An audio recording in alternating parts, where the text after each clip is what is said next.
Hi, my name is Bret James, and my project in partial fulfillment of Tech 4943 is the Canoe clip.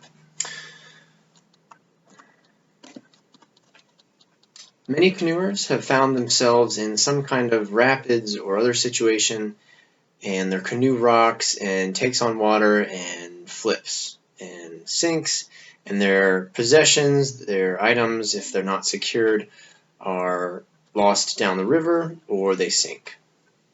The design that I'm proposing provides a firm and reliable carabiner to secure the items to and to prevent them from being lost in such a capsizing event. The objectives of this project are to be able to manufacture the canoe clip for less than $100 and to be able to withstand 150 pounds of force pulling on the carabiner. The deliverables include a clip strength test of 150 pounds and photographic evidence of that, a record of monetary and labor costs to manufacture per unit, a consistent pattern that will produce a consistent and clean castings that require little machining, and then lastly a time log of manufacturing time per part.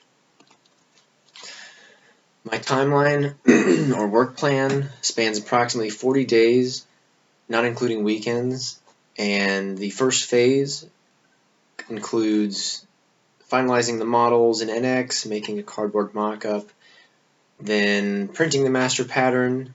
I've allotted 10 days for this, 2 weeks, to give time for potential reprints or any other reworks or changes that may need to happen. And then during those same 10 days, I'll be sourcing the steel plate and the aluminum rod and the fasteners for the project. The next phase will include mainly the manufacturing processes, the casting and the cooling of the carabiner inserts, and also time for machining off the sprues and risers of that. That will take about 5 days a week. Then the next about 10 days will be dedicated to machining the aluminum gate and the steel body, cutting it to size, bending it, and getting those parts ready. The last phase includes assembling and testing of fitment for all the parts together and drilling the holes for the bolts. And then last is the strength test and making sure that it can withstand the strength that it's supposed to. Featured underneath is the Gantt chart to show the flow of all my events. Technical plan. Featured here are some images of drawings that I've done in NX. An early one, a close-up of the carabiner, and then the full assembly together, just to give you an idea of what it's going to look like. The technical plan starts off with the sand casting, which will be in aluminum, and it will be the best way to achieve the unique shape of the carabiner. The master pattern will be drawn in NX and then 3D printed in ABS plastic. Using the supplies in the ET lab, there will be 3 castings of the integrated carabiner, and there will be 3 parts per mold. This will give multiple parts that will be able to be determined how much time will be needed to machine and to give different iterations and reworks that may be needed to get the clean, consistent pattern that I'm looking for.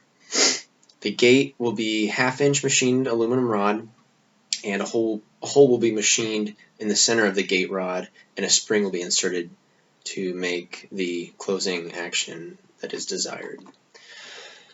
The carabiner will be held to the body with the machine bolts, and the body will be bent and cut out of 1/4-inch steel plate. The entire apparatus will secure itself to the canoe with an aluminum screwing rod on the bottom. The rod will be made of 3/4-inch aluminum rod and threaded using a corresponding sized die. A 3/4-inch nut will be welded onto the bottom of the clip body to provide the threads for that rod. Another 3/4 inch nut will also be welded to a 2.5 inch diameter pad that will be then screwed onto the end of the rod. The pad, mentioned before, will be cut from the same 1/4 inch steel as the body, and then when assembled it will clamp against the canoe. It will push up against the canoe in order to hold the whole assembly in place. A rubber material will be fitted to the pad to prevent any kind of marring of the canoe, any damage. We don't see that's made out of steel. The evaluation method is as follows. The clip will be able to hold 150 pounds weight, and the photograph will show that. A cost analysis, which will be documented throughout the project, and it will break down per unit, hopefully adding up to less than $100. A consistent master pattern will be achieved by any kind of reworking that might be needed to produce clean and consistent parts that require minimal machining. And that will be kind of determined by whatever cost is taken up by the material costs, and then whatever is left, whatever space between that and $100 will be what we have left for machining. And then lastly, a log of how much machining time each part required will be documented and recorded throughout so that it can be added up for a grand total at the end. Cost of materials are as follows. They're listed below. Our 6061 T6511 aluminum rod, 3/4 inch, will be from Metals Depot. Our steel plate, 1/4 inch steel plate, 2 of them will be sourced from speedymetals.com. I got 2 just to have an extra in case I need to make another cut, or in case it doesn't bend, I don't bend it to the shape that I want, or any other kind of error. The hex nuts, I'll be getting 2 of those to be welded to the whole clip body and to the pad. And then lastly, the 1/2 inch aluminum rod of the same alloy will be used for the gate to be machined down to function as the gate. It'll come from metalsdepot.com. In summary, this build will be a practical and cost-effective solution to securing and protecting one's items in a canoe during a float trip. It will utilize commonly available manufacturing methods and function as a reliable addition to a timeless design.